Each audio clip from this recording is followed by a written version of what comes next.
this episode of Soul Space Personalised. This is one episode out of a 7-part series that will be brought to you throughout February of 2023. Thank you to my guests, Rebecca Rose, Daryl, James, and Tony Rodriguez for being a part of this. The purpose or intention of bringing this to you is bringing to highlight some of the harder topics, some of the darker aspects of our world, so that we can bring a greater awareness and light to it.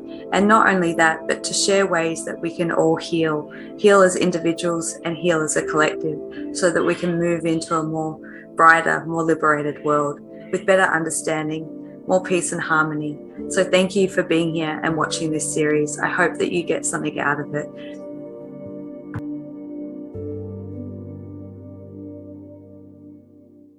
We're back to part 2, and if you haven't watched part 1, Daryl talks about the entrance into the secret space program. He talks about underground bases, moon facility, a little bit on Mars, and some of the dark fleet experiences that he's had.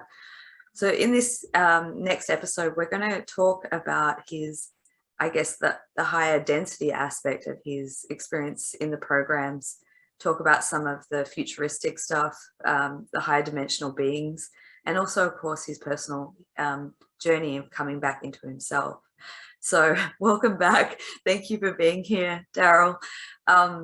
So I guess let's go into the part with the Telegettons. Did I pronounce that correctly?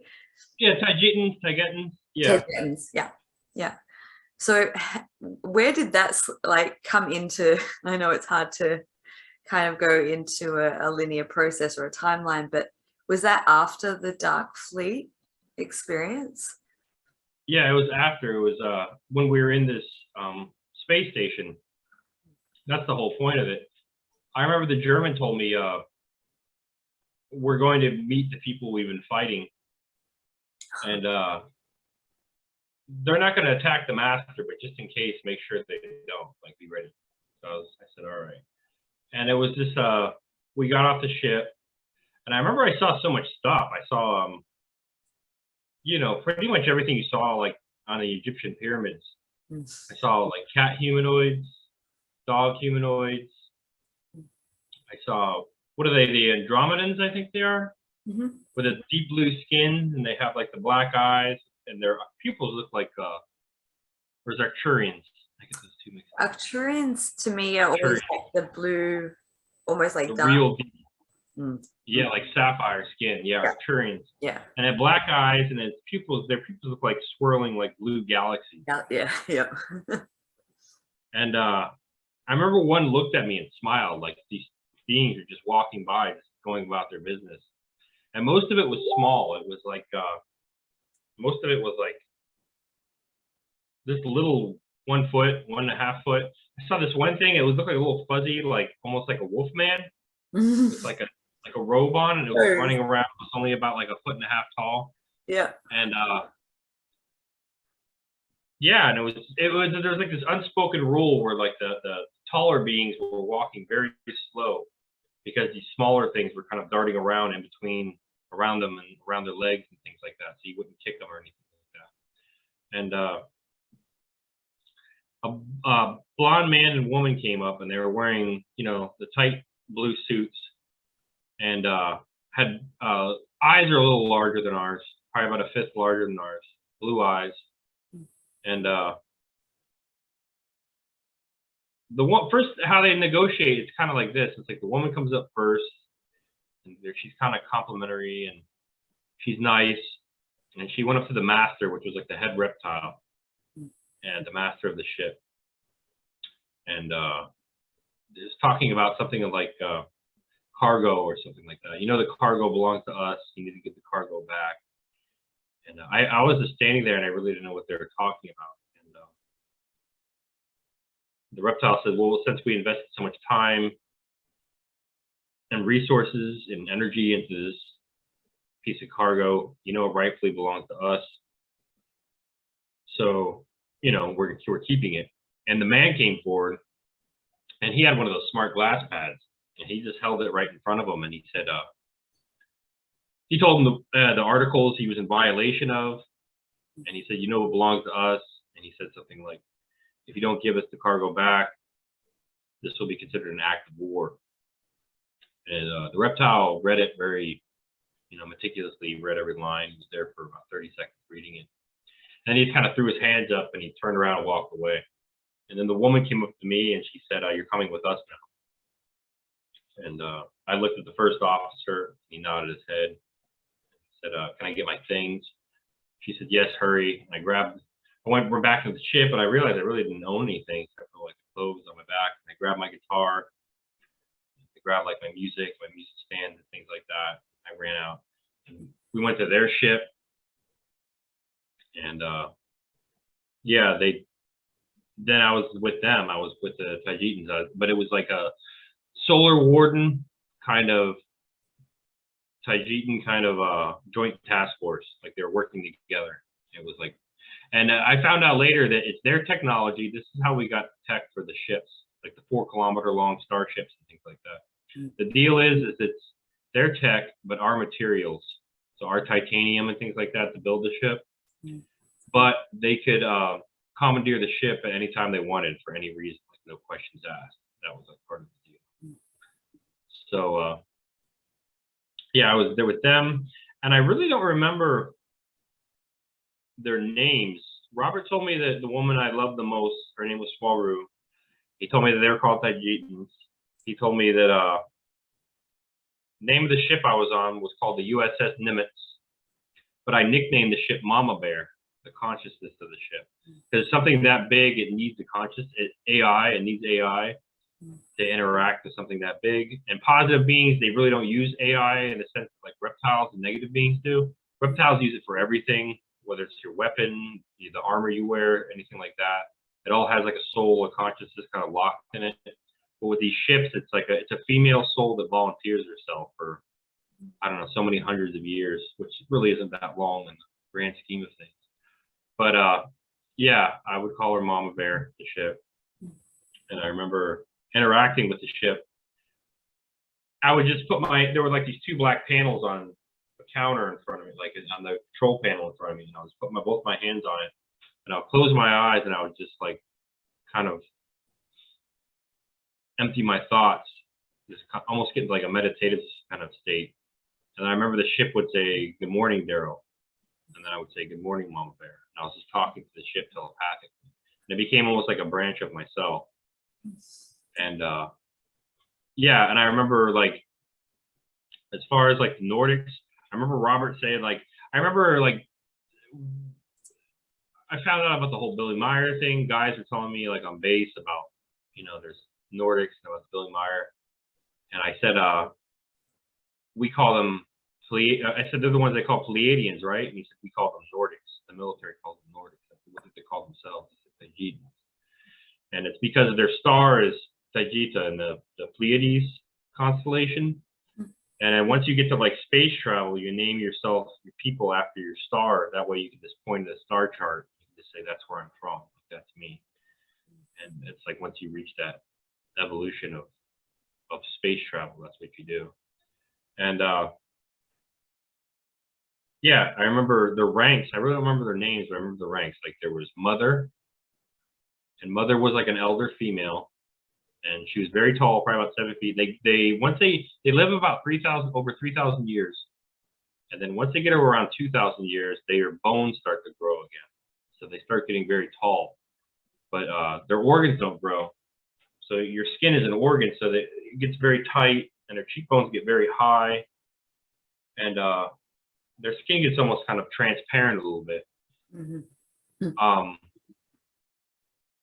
But at the same time, they don't have wrinkles because their bones keep growing, so their skin it looks like almost like someone when they're on the verge of having too much plastic surgery. I was about to say Botox. Just yeah.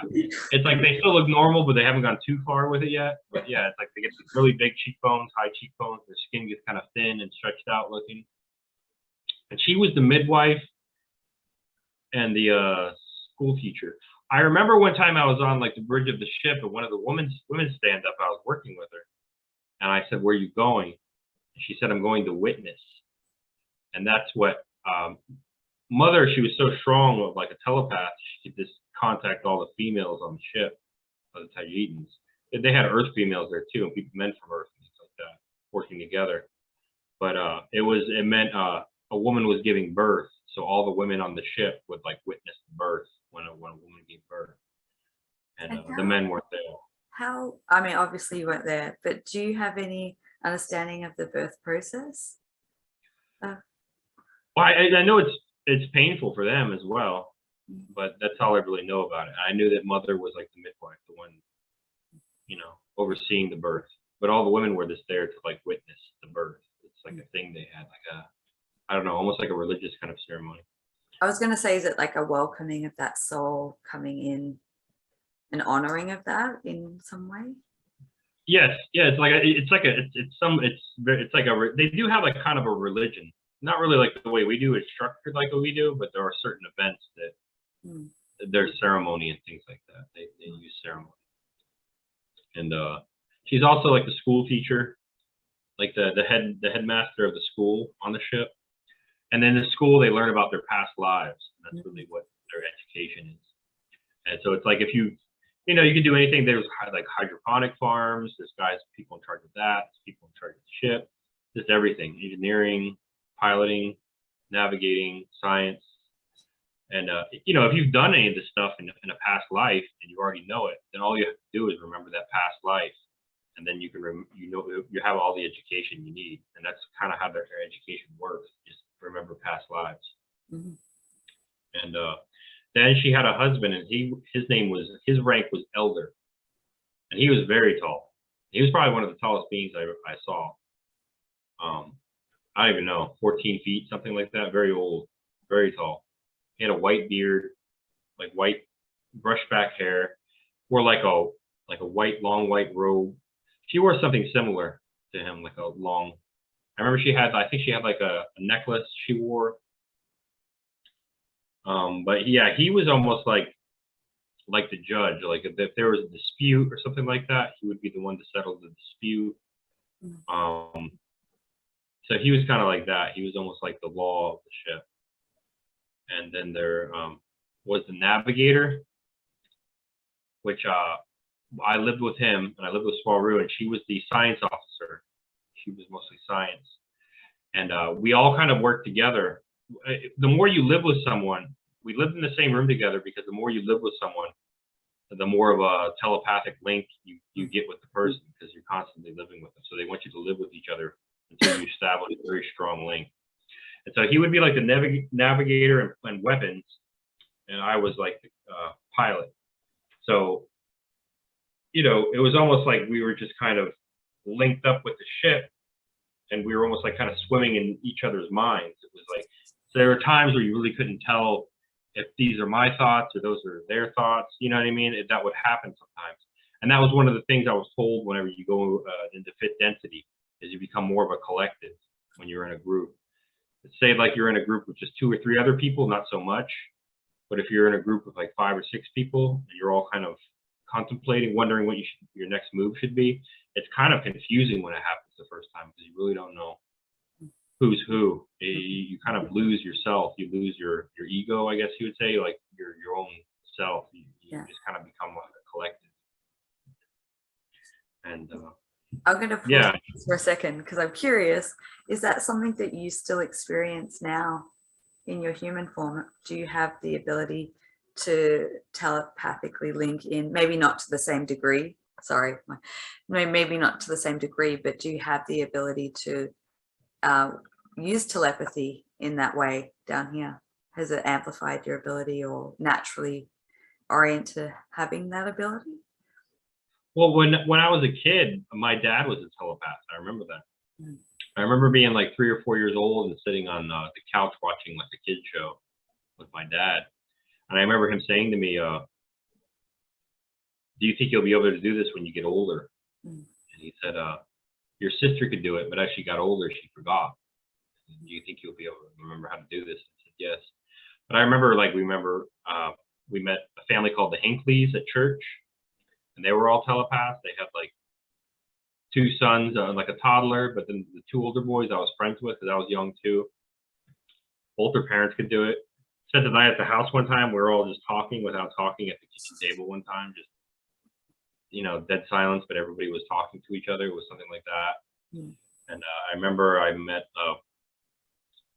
this girl named Jen, who was my sister's friend. She liked me a lot because she was a telepath and she knew that my father was too. So she always wanted to go to our house. She called her dad and stuff like that. It was like kind of like one of those things. And I remember the mom, the dad was like a high ranking like Italian mob from New York, but they were living in Florida at the time. And the mom was like a Kabbalist. She was a Jewish woman and like a Kabbalist. And it was Halloween, and there was like a Halloween party. And Jen took me by the hand and like took me into the mom's bedroom. And she was like putting an outfit on for a Halloween party, like Elvira or something. I don't know if you know, like almost like a vampirist kind of thing, like outfit. And she said, "This is him." And they were talking telepathically. And she said, "Yes." She said, "And you said the father could do it?" She said, "Yes." And she said, "What about the mother?" She said, "Not as much." She said, "What about the sister?" And she said, "No." And she just like grabbed my chin. I was only 10 or 11 years old, and probably 11, and took my chin and like lifted my head up, and she just locked eyes with me. And I remember like the whole room just seemed to be engulfed with like orange and red and kind of blue, like flecks of blue and things like that. And I remember the girls were outside screaming. The girls were out like in the rest of the girls were in the TV room and stuff. And then the mom kind of shook my head and snapped me out of it. She said something like, "You know, you're a powerful little boy, don't you?" And I said, "Yes." She said, "Good." She said, "Go play." And then we ran back out in the TV room, and I remember the girls were like, "Did you see that? It looked like the whole house was on fire. What was that?" They really flipped them out. And Robert later on told me when I was talking to him that the reason I was partially in fifth density is because of something she did. So it had nothing to do with the chair. Oh. So whatever that did, it partially put me in the fifth density. And she did it on accident. It was like something she didn't really mean to do. It was like opening a can of worms for her. She was talking to me later, like, "I did something to you," and you know, she wanted me to like basically like start dating Jen. I mean, she was like 14 and I was like 11, but it was almost like she wanted whatever I had in her bloodline kind of thing. Mm. And I remember looking down the timeline, and I could do that when I was a kid, and it was just nothing good came out of it, so I stayed away from it. And but yeah, Robert said that that's why the chair didn't put you down properly. He said you always were partially in fifth density since that time. And it was almost like for 2 years, I felt like I was hallucinating. It was a really bad experience. I was doing bad at school, and I couldn't focus, and I kept on having all these other people's thoughts in my head, and I couldn't turn it off. And it was just like, it felt like I could see auras, like I could see flashes of light. I didn't know why they were there, and things like that. It was just really, and I couldn't make any sense out of it. And it was almost just, I kind of forced myself to just forget, like I can do this, because I couldn't really, whatever she did to me was just, you know. Do you think It's she just activated your consciousness to a higher frequency? You know, I guess what I got from that is like something already resided within you, you know, in your energy, in your consciousness, but it was almost like an activation that heightened or amplified your abilities. it was an activation in a sense that, you know, the positive ETs I was with, the Tajidans, they knew that Aquino was going back in time and hurting me in certain ways in the past. So this was their way to get me kind of ready for this. Because I remember working with Mother, and she actually went back in my timeline and caused this to happen. And it was kind of, yeah, it was like a kind of a way to kind of get me ready for this fifth density kind of existence. Well, because in essence, maybe it wasn't that woman herself, but a projection of one of those higher beings that was coming in to do that. Do you think that's what it was? Yeah, I think that's exactly what it was. Yeah. Wow. Sorry, I get all excited. It was a way to help me, like in the long run, but at the time it seemed like more it hurt me and things like that. Well, completely understandable, because as a kid with no context of energies, telepathy, you know, shared consciousness, like that would have been a very confusing time for you as a kid. Did you talk to anyone, or is it something that you just tried to deal with? I talked to Jen about it later on before she moved back to New York. She even said, she said to me, like, why did you never, you know, she said, I would have left my boyfriend for you. I would have dated you. Like, why did you ever approach me or anything like that? I said, you know, I looked down the timeline and I saw what it would be like if like I said, that her father had ties with the mob, so it would wind up me getting shot in some sort of like a mob hit kind of thing. I was being used as we would go into a warehouse or a room, and I could kind of tell, I could tell if the guy was armed, what his intentions were, and I would just be sitting next to the father, and the mom would be in a different room, and I would be sending her like telepathic thoughts, and the man would have like an earpiece, you know, and she would be on a mic talking to him, like letting him know like everything I could read off this person, things like that, his intentions, what he was up to. And I wound up getting shot for it. I guess somebody got wise to it. And I could see all this as like a young boy, and it terrified me. And I was like, no, I can't be a part of your family. I can't do this, because I looked down the timeline, nothing but bad news from him. And yeah, I told Jen about it. I was like, yeah, she did something to me. I was like, it really messed me up. Like for years, I was just, you know, I really didn't know what was happening to me. And yeah, I mean, I told that to Jen. You know, that's the only person I ever really told about it. Because I mean, what are you gonna say? I don't know. It was just. And sometimes I really didn't even know what a hallucination was at the time, but you know, as I got older, you know, I dabbled with hallucinogens and things like that, and that was the feeling it was. But it was very strong. I mean, it lasted for years, and it's almost like it never stopped. Maybe I just got used to it. Yeah. It's like a acclimatization adjustment. Exactly. So yeah, and then yeah, there was the co-pilot, and I was with him. Like I was good friends with him, and he was like a Nordic, you know, like a Tajitan, and Swaru she was, and I wound up like having children with her, and then what was something that Robert told me, huh? Sorry. Go ahead. The process of procreation in their race, is it same as us? Is it different? No. Well, the man lays down. Well, it's like us until about 40 years old, and then they reach a kind of like spiritual maturity. And then after that, they usually just do it like the man lays down and the woman's on top, and then the woman will like upstretch her neck, like look up in the sky, and then she'll like look down, very wide-eyed, locked eyes with you, and then it's almost like you switch consciousness. And then that happens like the first time, and then she does it again. She looks up, and then she looks back down, and then it becomes almost like an out-of-body experience where it's like an omnipresence oneness with the universe, and you really don't know if you're there for days or hours or what. Like you don't know what's happening, and then you just open your eyes, and you really don't even know what happened. It's not like a physical thing. There's no like orgasm or thing like that. Like that, not that you know of, not that you feel. It's something completely different. But at the same time, it's just very, I don't know. Is it like an energetic merging that creates that sort of euphoric sensation? Would you? Yeah, definitely. It's definitely like both your consciousness kind of merging together. But then it was like we came out of the ship. It happened in the ship at the time, and we were in space, and we were just kind of floating around in space together. And then it just became like this nirvana, like this bliss, I guess you would say. And yeah, and you couldn't, like I said, the sense of time and everything like that was just, it wasn't even there. It didn't exist. And yeah, so that's how it happens. And the woman, she goes through like a bonding process after the baby's born for about 10 months. And you can't get near, like she'll attack you if you try to take a kid from her, like that. She doesn't really talk. She doesn't go to work. She just feeds the baby, and that's it. And like is with the baby, and she's constantly holding by the head and like making eye contact with it to kind of establish how to communicate, what they call it, like telepathy, they call it communication. So she's teaching the baby how to speak basically by doing that. And then the men, they go into like a rutting process every 6 months for about 2 weeks, like the male equivalent of going into heat.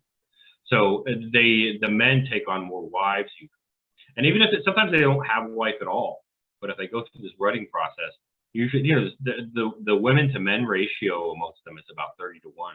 There's about 30 women for every 1 man. Wow. So, yeah. So a woman will usually just like volunteer herself like a kind of thing, even if she doesn't have the intent of getting pregnant or anything like that.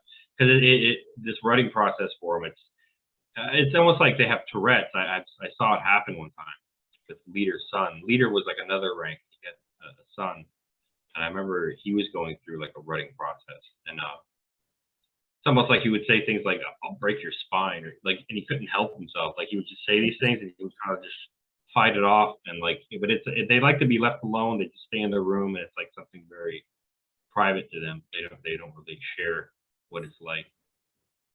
But yeah, and then that, like I said, there was a guy named Leader. There's like a warrior caste. They have different kind of, and they're much bigger than the regular men, and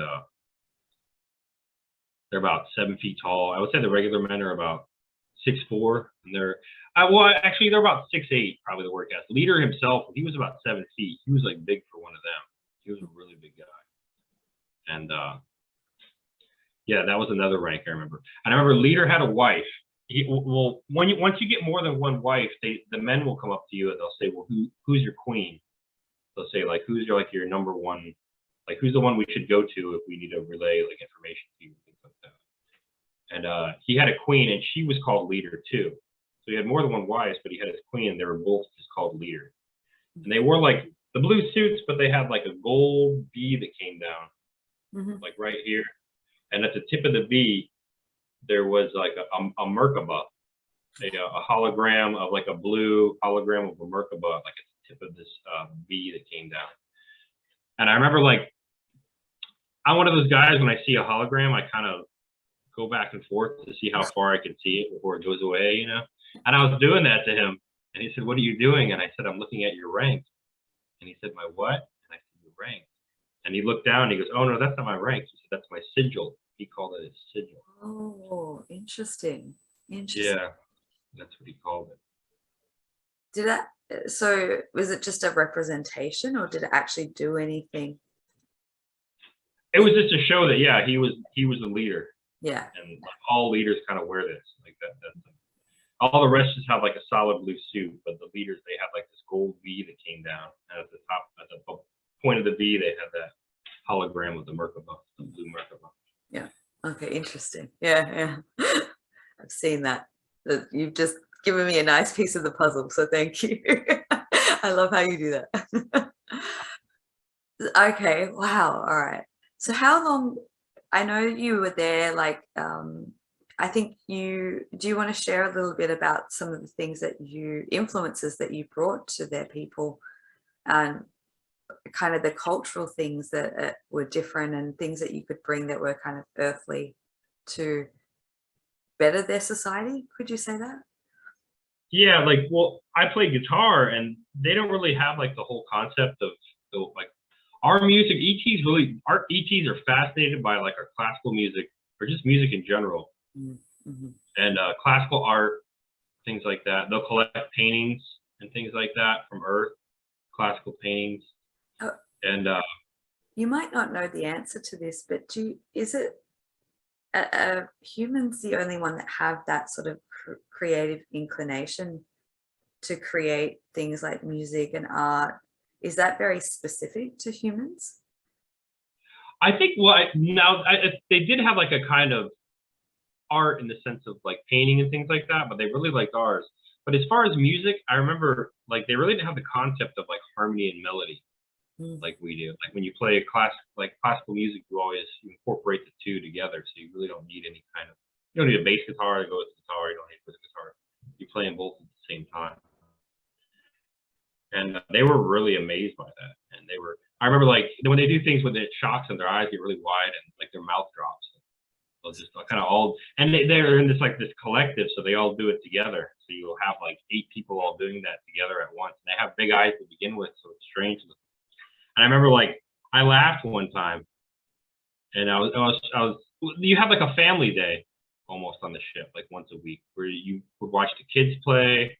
And at one time I brought my guitar, and I remember they were all doing that, and I laughed, and Leader said, "What are you laughing at?" And I, did his face, and I kind of mocked them, and they all kind of looked at each other. Oh, like they didn't know they were doing it. They all kind of corrected themselves. And but yeah, and after that, they really enjoyed it, and I started teaching their children how to play music. I became almost like a music teacher. And yeah, back on their world, they had sport, but I taught them things like baseball, and we actually set up like a stands and a field and everything like that, and they had like equipment, to put in, the foundations and all that stuff for the bleachers and stands and everything like that. And I remember the men were helping. They're all helping, like everybody worked together. And they took their shirts off and they were sweating. And I remember they sweated almost like it was like an oil, because they eat a lot of fish. They eat a lot of fish. And I remember it was almost like they don't eat like big game or any animals. They're mostly vegetarians. They eat fish. And it almost looked like the oil that you see like on fish scales, like when you look at it in the sun when you're holding a fish, it like shimmered like rainbow.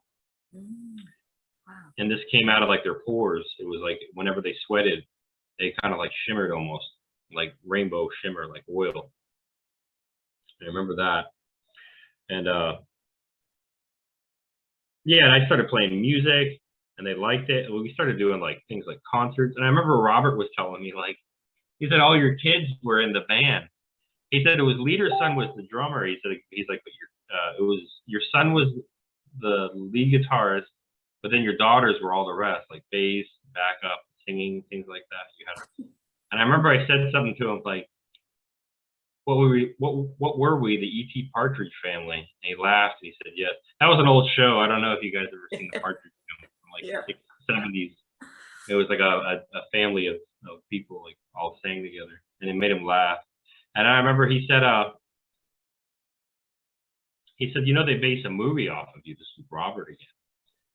And I said, really? He's like, yeah. He's like, you may have heard of it before. He said, it's based off a comic book. And I said, well, what is it? And he said, it's the Guardians of the Galaxy. He told me that. And he said, but the only parts in it that were real was you're both pilots.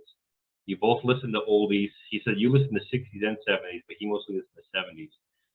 And you both miss your mother, because I missed my mom. And I remember I was listening to this music and looking at the music covers and things like that, like on the smart glass pad, maybe as like a way to like remember my parents, because it felt like the music my parents listened to. So he said those are like the three parts of it that were only parts of it that were really accurate. And yeah. And then he also, I mean, if you want to, that was something, I taught them sport, and their world looked kind of like the Rocky Mountains or like Norway or something like that. Like it was very mountainous, but then it had like other tropical plants as well, like a lot of pines, but then it had like plants that looked kind of like bananas, like banana leaves, very like wide leaf plants. What was the colors like? Was there multiple moons? Were the color of the skies or the oceans a little bit different or more high definition? Well, everything's kind of more high definition and like fit density kind of thing. Everything's more clear and crisper. But yeah, the water was, it was bluer. I remember that like the sunrises and the sunsets were probably more of like a purple. Yeah. But then once the day came around, it looked just pretty much just like Earth, like clear blue sky, things like that. They regulated the rain. Things like that. Usually rain early in the morning. You'd wake up and there'd be like puddles on the ground. So, and they really didn't have things like winter. They had complete like control over the world. They didn't have things like parasites or mosquitoes or things like that. They didn't have anything like that. They engineered some sort of like artificial bacteria to break down plant matter or animal matter. Animals dying. They still have like animals and things like that, but no predators. They still have like prey. I remember one time I saw something that looked similar to almost like a buck. It was very big out in the woods, but the antlers were just huge, way much larger than a regular buck. A lot more points. But yeah, and they had animals, but like all their predators and stuff were all taken out. They didn't have anything like predators. They didn't have anything like parasites. Nothing like that existed on the world. I have a question for you. You triggered so many thoughts and thought processes. I had a dream in 2016 that showed me a future timeline, and I'll say potential future timeline of Earth, where an energy wave came in and Earth went into a higher density. And I was told that when that energy settles and the Earth is lifted into a higher density, that the weather would change and there would be no more extremes in weather. It would range between 18 to 28 degrees Celsius, and it wouldn't alter beyond that. Is that something that is more of like a fourth or fifth density climate that you're like? Maybe it kind of, maybe both, because it's like I said, the rain and stuff like that, they can control that. So I think that's kind of like, you know, you have your classes of planets, like a class 1, a class 2, and a class 3 world. And, you know, like we're not even a class 1, we're like a class 0, at least we think we are. Like a class 1, you know, they could control, that's like, I guess, Buck Rogers. I heard someone talk about this before, like Neil deGrasse Tyson. And a class 1, they can control their world, control their weather. They have complete control over the solar system. And then a 2 would be like Star Trek, where they know their galaxy well, but they really can't go beyond further than that. And then a class 3 would be like Star Wars, where they can go from like galaxy to galaxy, things like that. So, I mean, I think that's probably just part of being a class 1 planet, but it makes sense that you have less extremes with a higher density world. And I remember it had a lot to do going up into a higher density and going up into you know, into the next level of evolution. I remember being on the ship, and it really wasn't a monitor, it was just an image kind of there. And we were in like a meeting room, and they wanted me to be there. And it was the last world that you know, went up into a higher density, and they showed it to me what it looked like. And it was the sun, it was their star. And their star actually went out, like it went out, and it stayed out for a while. Then it kind of spit, and like sputtered almost like a cold motorcycle, and it reignited. And it was kind of like a different color. It was almost like a more of a greenish, kind of bluish color, like the star. Yeah. And that has a lot to do with like ascending into a higher density. Your star, like it has to be like coincidental with not only the world but the star as well. Fascinating. So. Fascinating. I want to backtrack because I have a lot of questions about your kids. Do you think that it's possible that as humanity and Earth evolves, like, is that our destiny to go into a class 1, like, and evolve through the ranks in our future timeline? I kind of believe that it will. Do you think that as we evolve through the ranks of that, do you think that you'll have the opportunity to reconnect with your children? I hope so. It's one of those things where I don't like thinking about it because I don't want to, I don't know, jinx it or whatever. Like, I mean, I think about it, but at the same time, I don't want to. And yeah, like, but you were talking that it got me something where Robert told me that they didn't know who the next world power was going to be. And they almost got into a war over that. Like after all this is over, they almost actually got into a war over what would be like, you know, the capital of Earth, the world power kind of thing. Once we do kind of go into, you know, a higher density and we achieve space travel and things like that on a, you know, intergalactic level kind of. And he said that they came up with the idea of whoever had the most natural resources, because we're going to need all those natural resources to build more ships. We're gonna have to start building a lot of ships to you know, to get into the game. And he said it was Russia would be the next. That's what this whole thing is with Russia and things like that.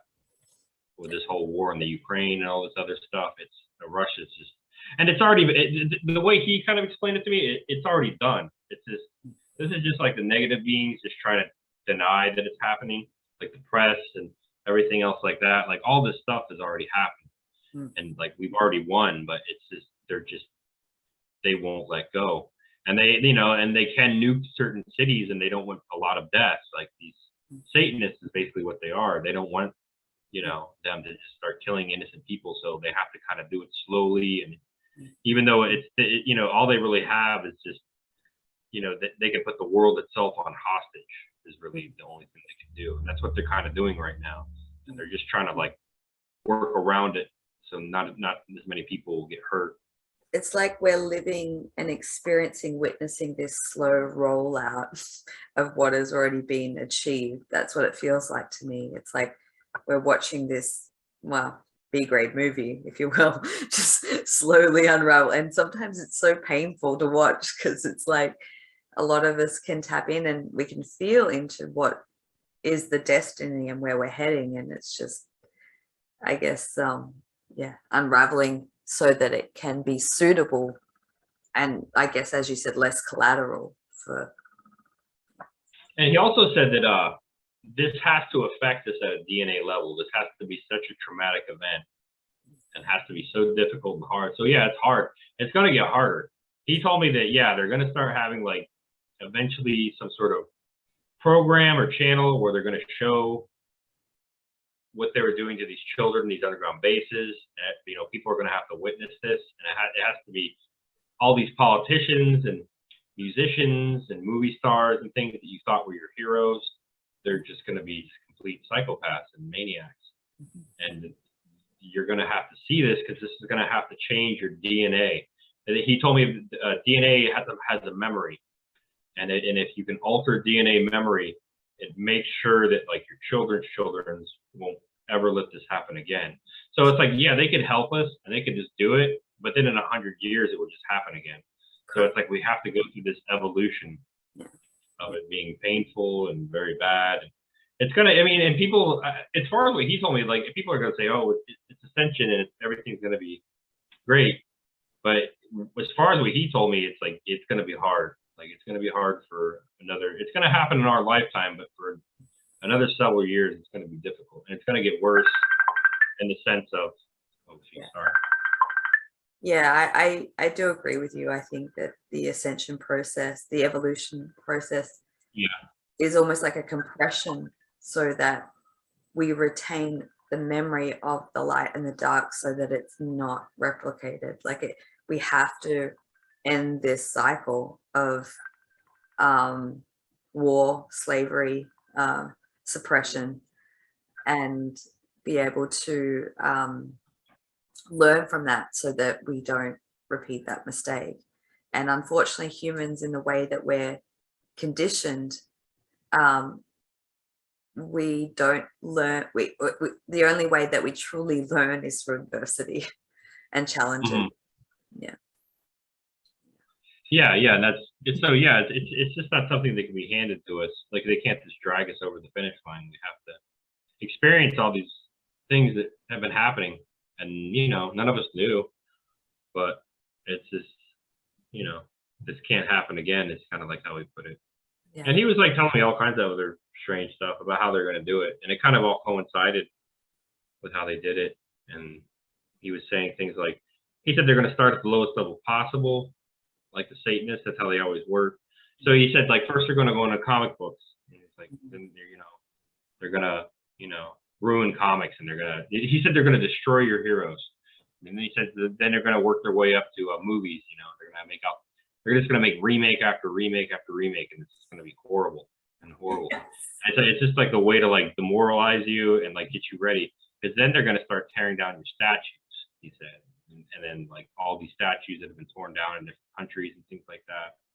He said that, then it's just like a typical, he said that like communism is Satanism kind of thing. So it was like if you ever read, what is it called, the Rules for Radicals or whatever like that.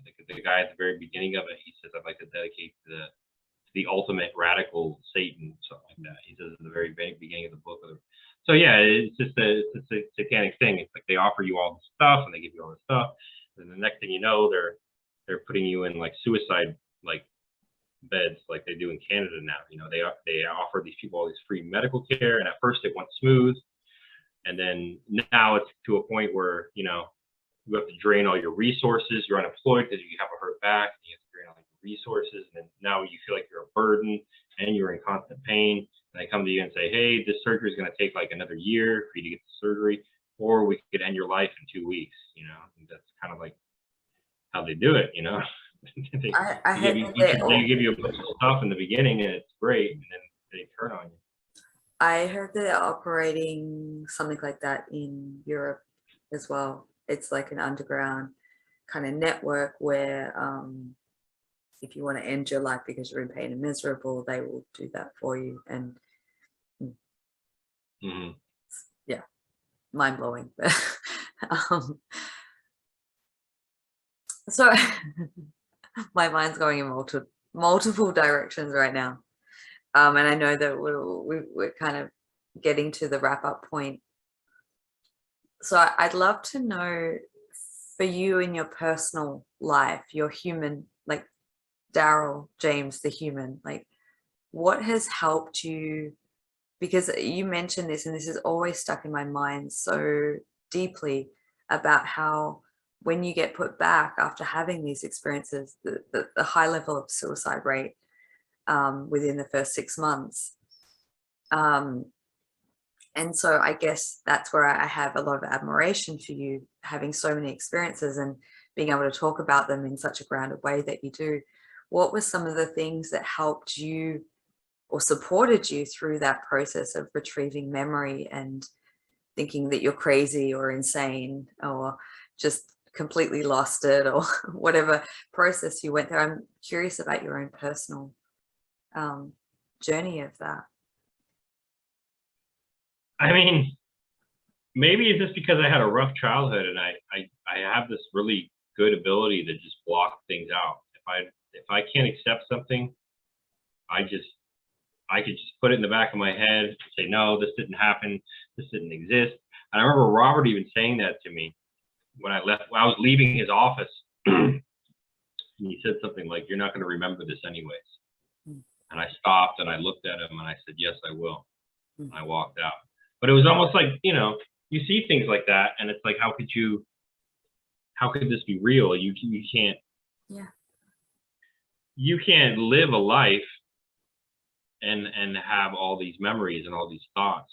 So you just have to block them out. And I think maybe, and I remember, different Taijitans, ETs and things like that, every now and again, they would see I was having trouble in my life, and they would be able to help, things like that, but in a way where I really wouldn't know it. But up at the ship, I would see that they were trying to help me. So maybe in that sense. But I would say just one of the biggest things in the beginning, it was really rough. It was bad, in the beginning of it and things like that. For the first decade, at least, if not longer, maybe 15 years, it was very bad. And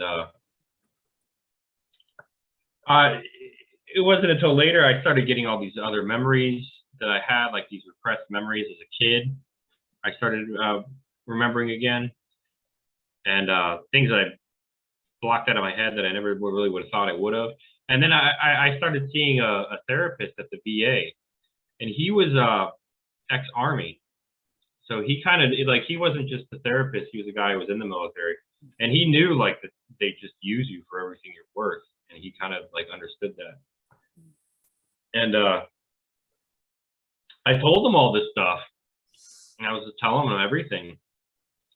And I remember I got to a point where I said, this is kind of driving me crazy. You have to tell me your opinion. It's like, you can't just listen to me anymore. I was like, what do you think? What do you think about what I'm telling you? And he said, well, a part of me thinks this is the way to deal with your trauma.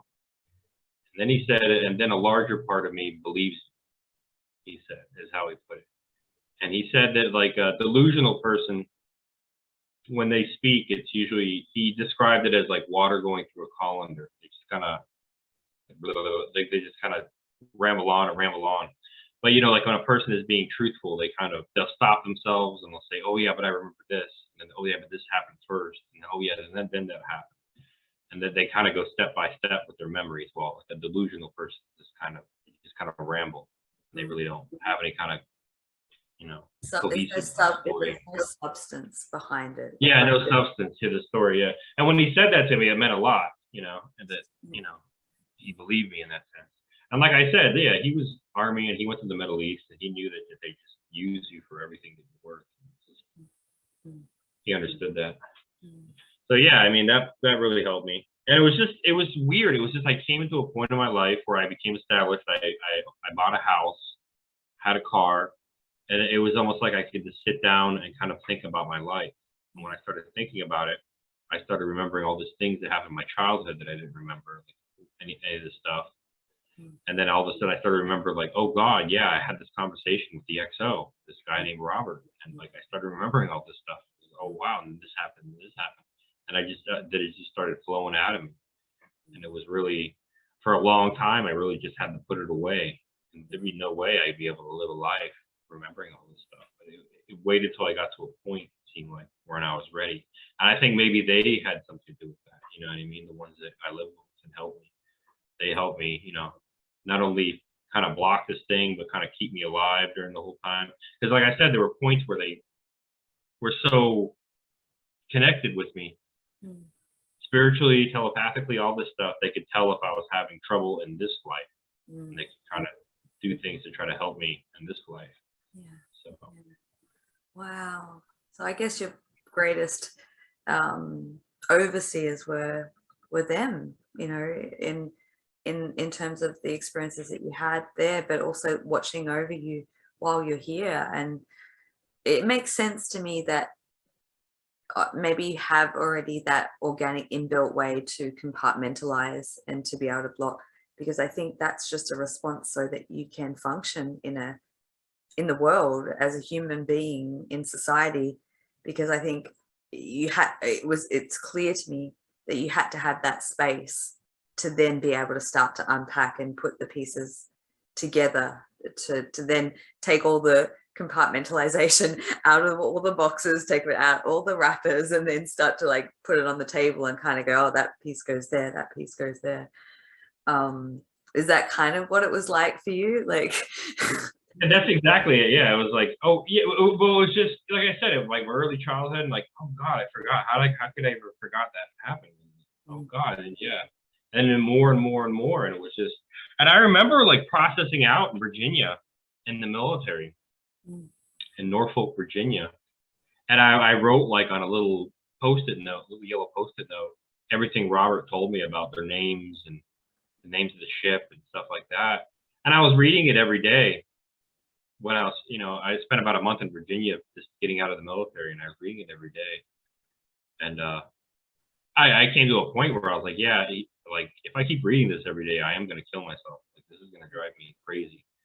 And so I just had to ball it up, and I threw it away. I threw it in the trash because I was pulling it out of my wallet every day and just reading it every morning before I went to bed. I read it, and it just got to a point where yeah, he's right. Like if I keep on doing this, I have to forget. Get this ever happened to me if I don't want to live any kind of life. Yeah. And that's the way it was. And that was one of the things he kept saying to me. He's like, you have to go back from the chair. We have to rewipe your mind. Like you're not going to be able to handle these memories. This isn't going to be good for you. Yeah. But I refuse to do it. So. And so much admiration for you for not doing that and being able to go through that process of healing and recovery. Because I think you bring a lot to people through your testimony. And I think it's really important as we move forward, because I'm sure that people that are watching this have gone through similar in their own unique way. And I think just you sharing your light, your words, your wisdom, and the lives of experience that you've had, I think that helps people heal. And I think that's definitely a crucial part of your path. I'm sure there's many great aspects that will come from that, but I guess one of the questions that I have is, what are some of the things that have helped in terms of like, do you explore like writing or listening to music or playing the guitar? Do you find that some of those things help you tap into your soul essence that kind of bring forth an energy that heals you? Or, you know, I know that your partner works as an energy healer herself. Has that been helpful to have any sort of body therapy or energetic therapy done? Yeah, Anne-Marie's helped me a lot, and listening to music helps a lot. And like I said, that's how I recover a lot of my memories. Oh yeah, I remember I was playing this song, or I was listening to this song, and this happened, and that happened. It's kind of like that. I mean, I don't know. I don't want to. I've always kind of been just like a tough kid in the sense that, you know, things just, it's not that things didn't bother me, it's just things bother me a lot, and I do have like a lot of emotion about certain things, but I've always just had the ability to just say, you know, well, that's the way it is now, and I have to keep going. You know what I mean? I've always just kind of had that about me, and that was, yeah, that's just been a part of my life, and I don't know. I mean, what can you do? You know, what can you do? It's just one of those things. What can you do?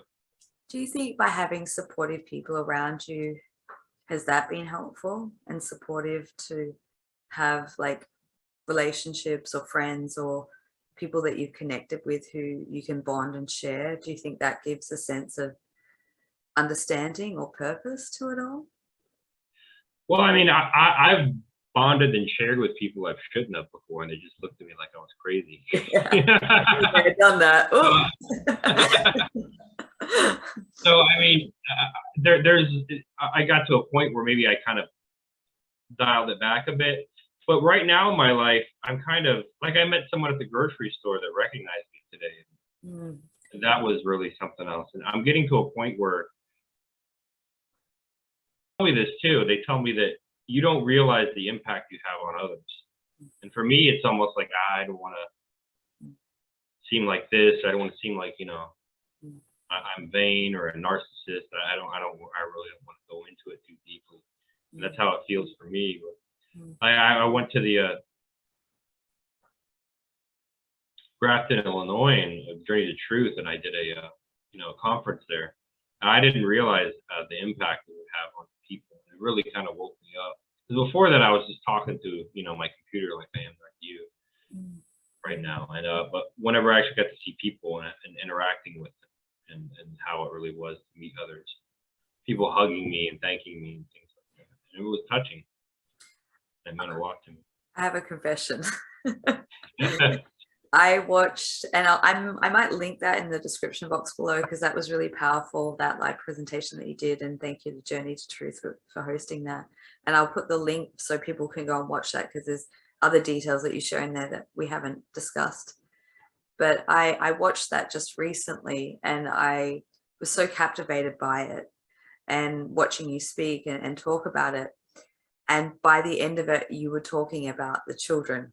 And I'll get you to recap if that's okay. But you said something that hit me so deeply that I absolutely broke down and wept uncontrollably in tears. And I think the emotion that it stirred within me was powerful in the sense that it was heartbreaking and uplifting all at the same time. It was like there's this immense tragedy, but through that and through the will of the human spirit, the fact that healing can come through and unity can come through, and that we can actually put an end to some of the most horrific things that we've witnessed and experienced to better humanity and for the generation of the children to come. And I want to thank you for that, because that hit my soul. Like, that was not just a human reaction, that was a soul reaction. And I don't get that a lot these days, and it was powerful. And I don't know if you can recap it in the same words. I wish I'd written it down, but it was like, I guess it's like, why did you choose to, what was the intention of why you chose to enter into these programs in terms of what do you hope for humanity? Well, entering the programs, like I said, with my father dying of a heart attack and everything like that with no warning, my main mission, why I felt like, and I knew I was taking a risk, this was before I joined the program. This was scary. 20 years, I knew it could have been killed or anything else. It was frightening to me. And yeah, my main goal joining this program, and I told him that, was to get all this technology brought to the people. And there's stuff out there, and it's the truth. It makes Star Wars and Star Trek look like nothing. I mean, they don't have to give you a robot hand. They can grow you a new hand. They can grow you a new eye. They can grow anything. There's no reason for disease. There's no reason for, disabilities or birth defects, things like that. And it's cruel that we're kept in this kind of, I don't know, darkness. Third density. Third density is almost like hell itself. Mhm. It's just like this cruel hell, and we're being kept here artificially. We shouldn't be here, in this density. We should already be in fifth density. Mhm. Uh, once more and more people begin to discover that, we will snap out of this. It's just going to take that, and I think this is more people who are doing things like I'm doing and things like that, just waking up the public. And once, what is it, the monkey effect? The 100th monkey, yeah. 100th monkey effect. Like once enough people we all have a shared consciousness we don't realize we do.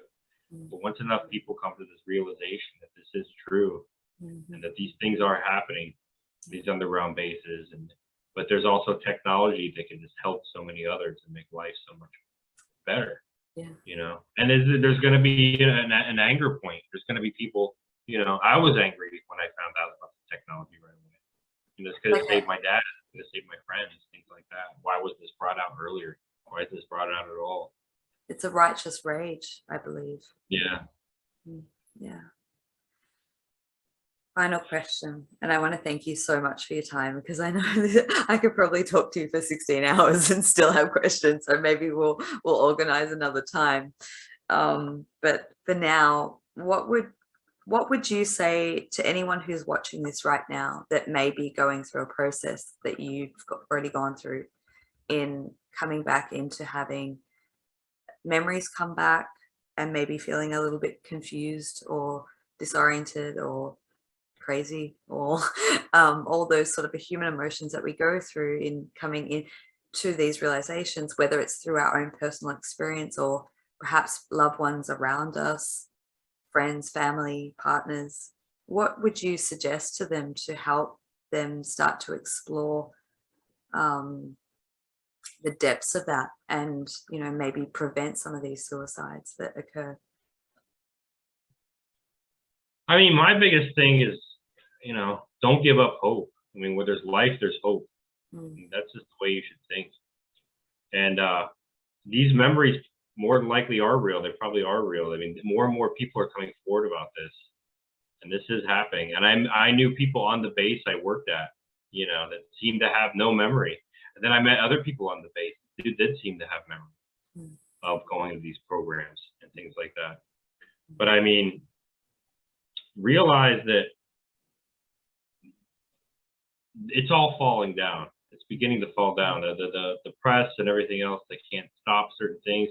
It's going to have to happen at like a slow pace, is what I was told. If we just start throwing everything out at once, then people aren't going to accept it. It's just going to be too much for the public to accept. So these things have to come out slowly and little by little, but it's going to happen in our lifetime. It's not going to be so slow that it's going to take like a decade to happen, but it is going to take years. So then that's going to be a painful journey. But I mean, it's just the way it has to be, and just don't lose hope.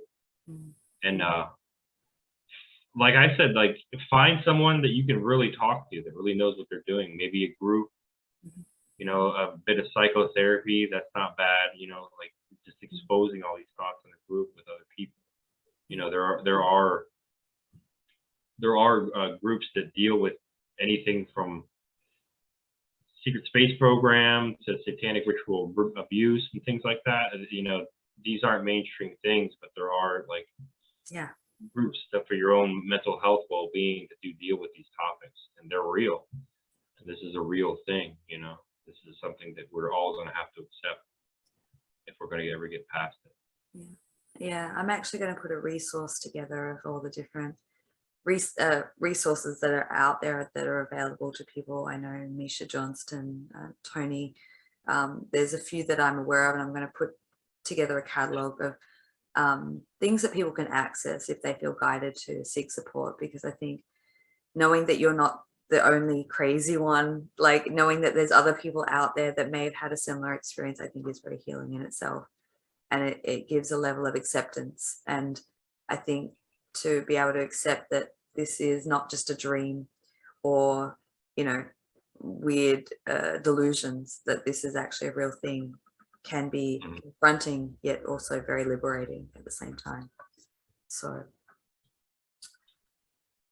Daryl, I can't thank you enough. I think if it's okay with you, I feel like we've only scratched the surface. I think there's so many more things. If you're open to that, that I would love to bring you back at some stage and contemplate and discuss. But you really are a true inspiration to many, myself included. So I want to thank you for your time today, for sharing what you have, but also what you continue to do on a daily basis.